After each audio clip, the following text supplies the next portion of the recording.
Un profundo silencio atormentó a Richard Carpenter durante décadas, un peso mayor que el de cualquiera de sus famosas composiciones. El público de todo el mundo veneraba las canciones atemporales que creó junto a su hermana menor, Karen. Sin embargo, la perfecta armonía de sus voces ocultaba una realidad turbulenta.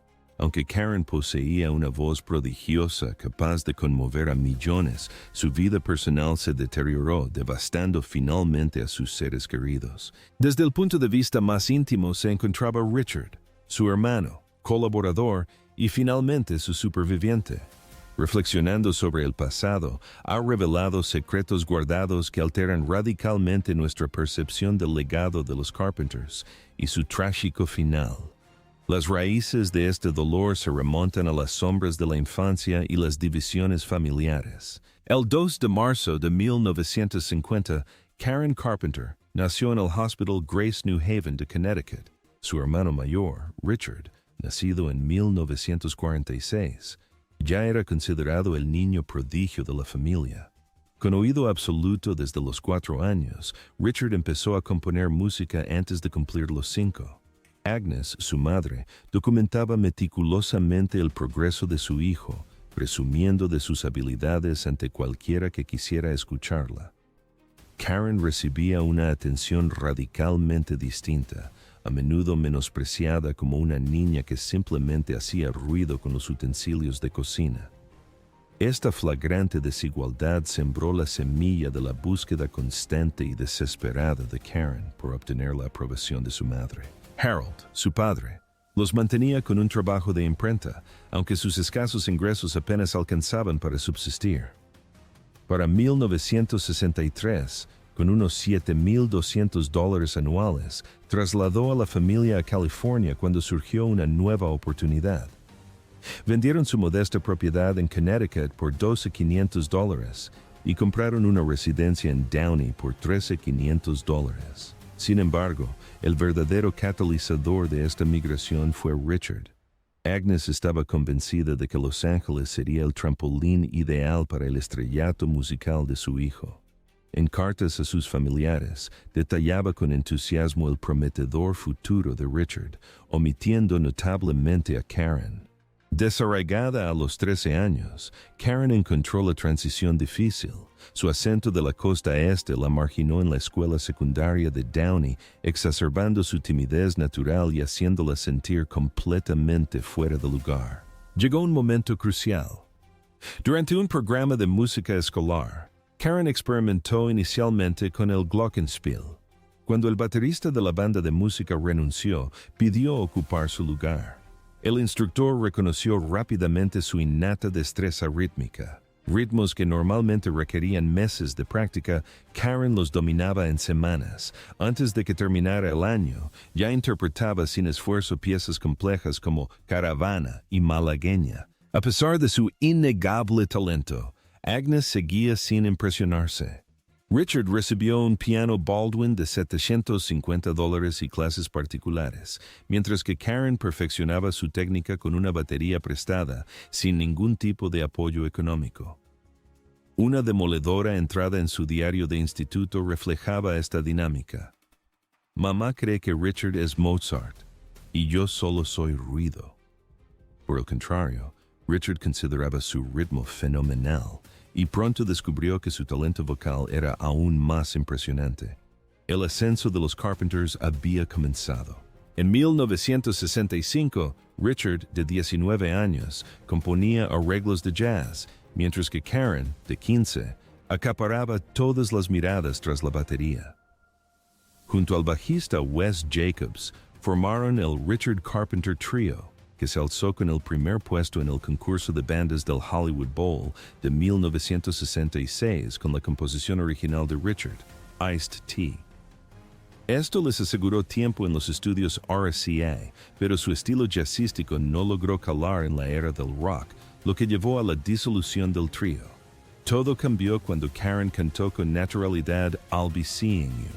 Richard quedó impresionado por la magnificencia de su voz, a pesar de que Karen se consideraba principalmente una percusionista cantante. En 1967 fundaron Spectrum, centrándose en armonías vocales, aunque los ejecutivos las rechazaron por considerarlas demasiado suaves. Sin inmutarse, Richard adaptó sus arreglos para resaltar la singular contralto de Karen. Su gran éxito llegó en 1969 cuando una demo a cámara lenta de Ticket to Ride fue a manos de Herb Alpert, ejecutivo de AEM Records. Encantado, los contrató el 22 de abril. Como Karen tenía 19 años, sus padres firmaron conjuntamente los documentos. Su primer disco, Offering, más tarde retitulado Ticket to Ride, no fue un éxito rotundo, pero demostró brillantemente el talento de Karen para cantar, tocar la batería y el bajo. El mundo apenas comenzaba a descubrir la voz que definiría una época. Con el estrellato mundial llegó la presión abrumadora de la perfección.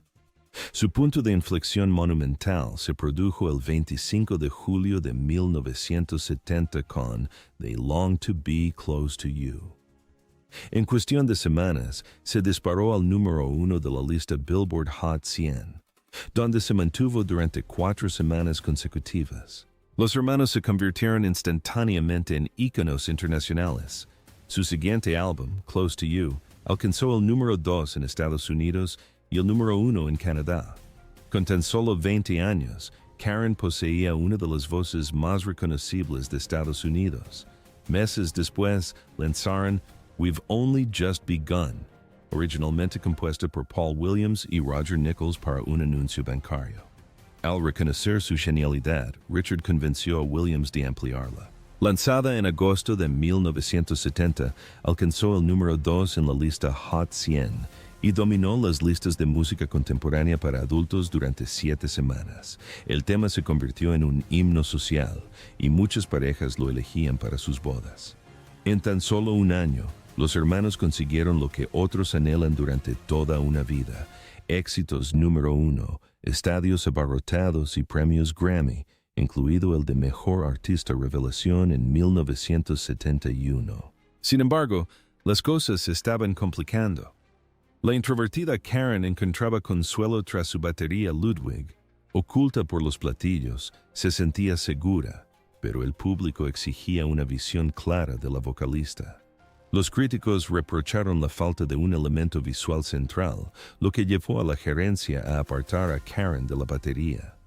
Para 1972, su participación en la batería se limitaba a breves segmentos, obligándola a permanecer vulnerable frente al micrófono. En entrevistas, confesó: "Me considero una baterista que canta, pero esa imagen pública se estaba desvaneciendo". La fama también exacerbó las tensiones familiares. Aunque la voz de Karen fue clave para su éxito, Agnes mantuvo su favoritismo hacia Richard.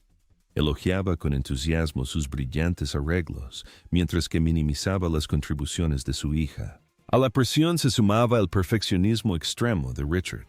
Él dictaba la selección musical, diseñaba los arreglos vocales e imponía una agenda agotadora. Solo en 1973 realizaron 174 conciertos, grabaron un álbum y participaron en programas de televisión. Completamente exhausta, Karen se sentía impotente, relegada a una figura decorativa con una voz agradable en lugar de una artista integral. A medida que su enfermedad empeoraba, sus aspiraciones como solista resurgieron brevemente. A mediados de la década de 1970, el deterioro de la salud de Karen ya no podía ignorarse en las presentaciones en vivo. Los asistentes a los conciertos jadeaban audiblemente al verla tan demacrada.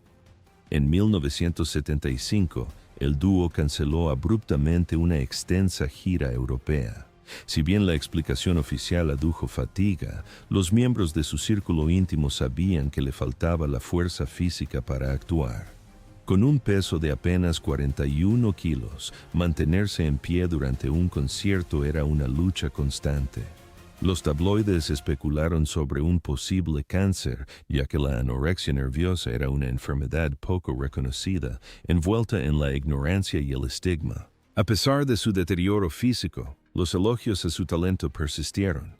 En la encuesta musical de Playboy de 1975, Karen fue inesperadamente coronada como la 10ª mejor baterista del mundo, superando a John Bonham de Led Zeppelin.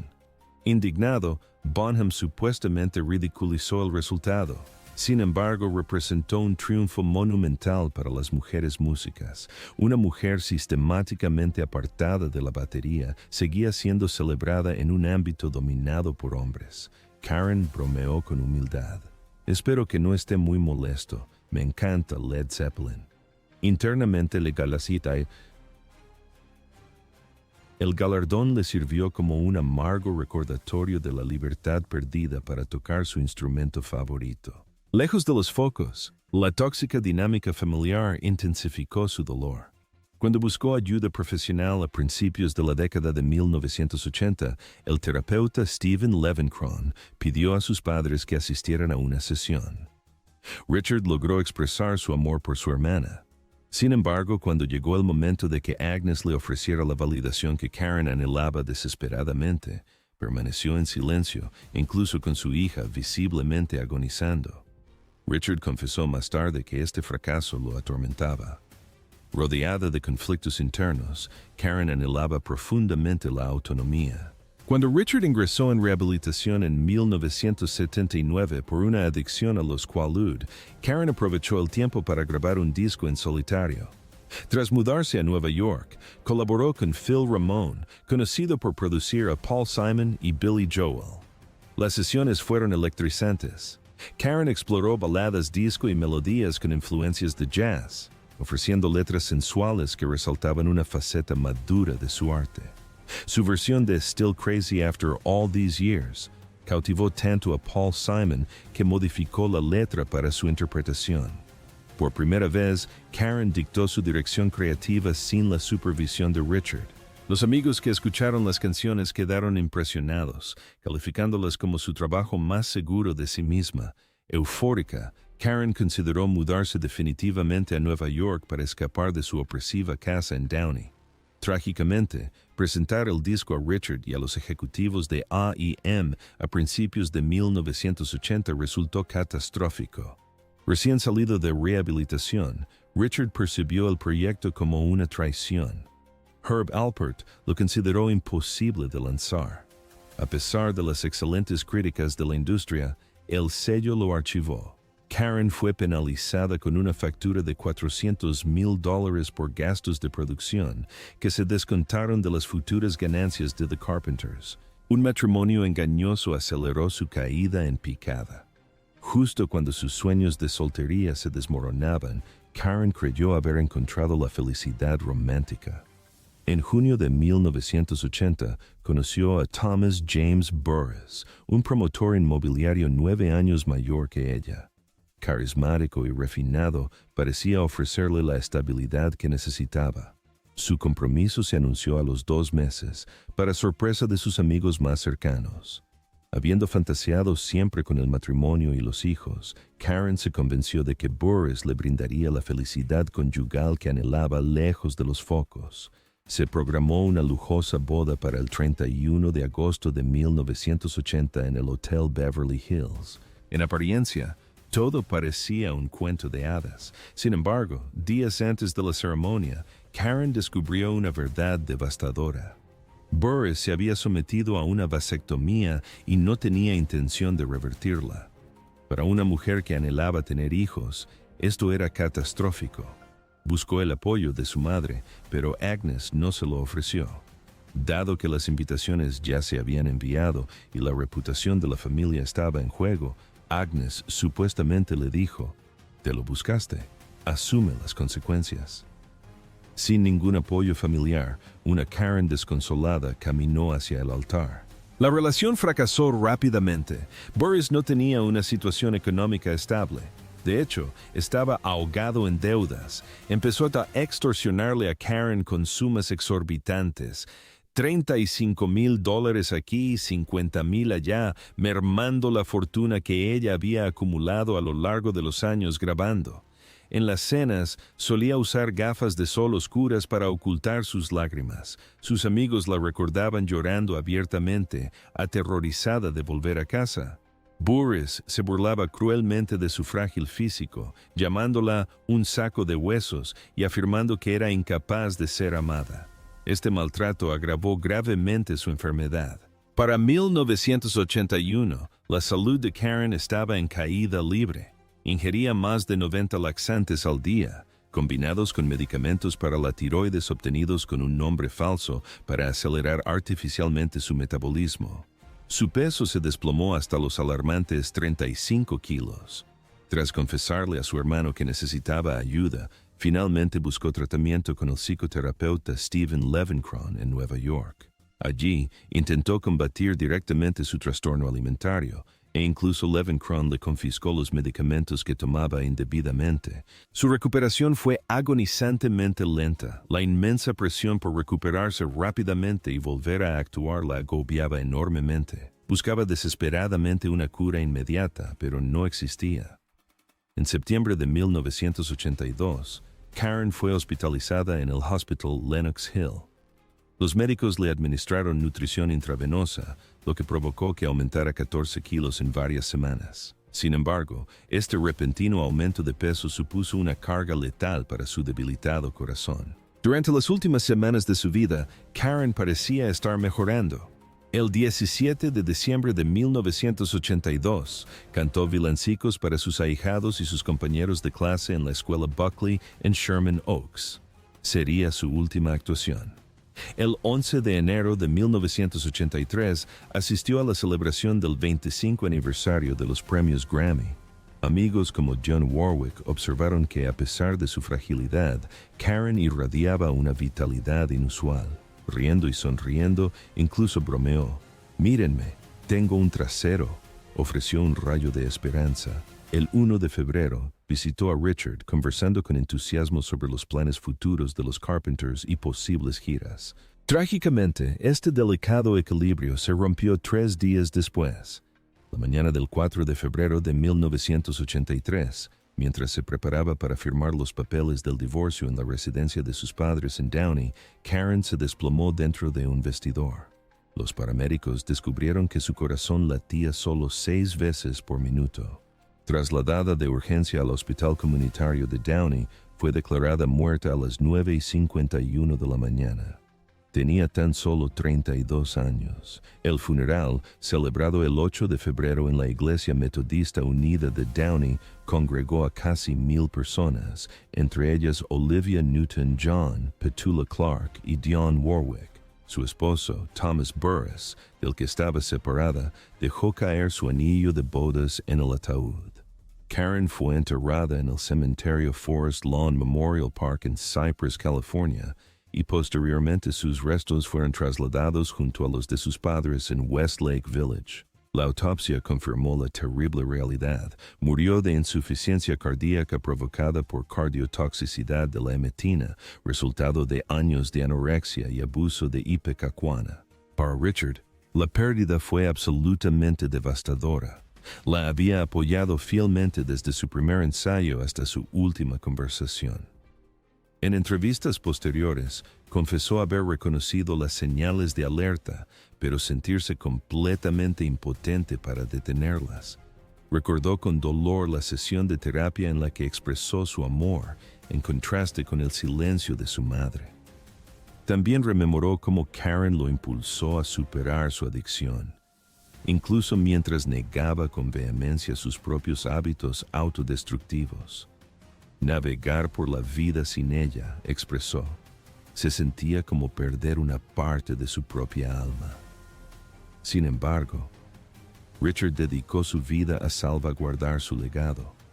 Remasterizó sus grabaciones, lanzó recopilaciones y finalmente autorizó el lanzamiento público del álbum solista de Karen en 1996. El proyecto que ella cariñosamente llamaba su disco con Phil Ramone se convirtió en una ventana agridulce a lo que pudo haber sido. Aún hoy, su voz se erige como una de las más apreciadas en la historia de la música, cálida, conmovedora e inolvidable. Sin embargo, para Richard, cada melodía conlleva tanto orgullo como agonía. Oculta tras las armonías se encontraba una hermana a la que no pudo salvar, y la silenciosa carga que llevó durante décadas provenía de un dolor demasiado profundo para expresarlo con palabras. La música de los Carpenters sigue conmoviendo a millones, pero la verdadera historia de Karen es mucho más desgarradora de lo que el público jamás imaginó. Richard finalmente ha revelado la verdad, no solo sobre su magnífica voz, sino también sobre su profundo sufrimiento. ¿Qué canción de The Carpenters te llega más al corazón? Compártela en los comentarios y no olvides suscribirte para descubrir más tragedias ocultas de la historia de la música.